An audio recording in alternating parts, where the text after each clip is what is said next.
माननीय प्रधानमंत्री जी आज के 10 साल पहले बार बार भाषणों में ये कहा था कि हम डेमोग्राफिक डिविडेंड में हैं, हम डेमोग्राफिक डिविडेंड में हैं, हम डेमोग्राफिक डिविडेंड में हैं।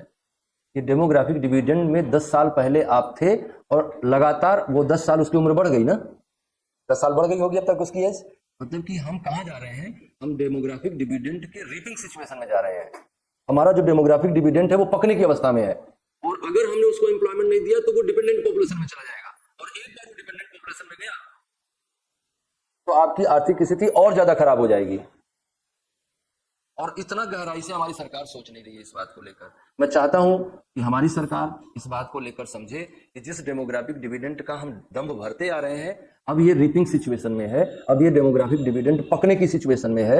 और डेमोग्राफिक डिविडेंड एक बार अगर पक गया तो तुम्हारी स्थिति ये हो जाएगी कि तुम्हारे यहाँ डिपेंडेंट पॉपुलेशन की संख्या बढ़ जाएगी और वर्किंग पॉपुलेशन की संख्या घट जाएगी और ये देश के आर्थिक विकास के लिए बहुत खतरनाक सिचुएशन होगी। इसके लिए सबसे जरूरी है कि हे सरकार आप रोजगार सृजन के लिए कोई ना कोई निश्चित नीति बनाइए। क्या ये बात समझ में आई आपको? रोजगार क्यों जरूरी है, रोजगार की स्थिति भारत की आर्थिक स्थिति के लिए क्यों आवश्यक है, क्या ये बात समझ में आई? और जो हमारा ये डेमोग्राफिक डिविडेंड है ये खत्म हो जाएगा। और जो फिर सरकारें कह रही है ना कि 70 साल के ऊपर के लोगों का इलाज हम फ्री करवाएंगे, फिर यही करते रह जाएंगे। एक समय ऐसा आएगा कि आपके पूरे बजट का 100% केवल इसी समय खर्च हो रहा होगा।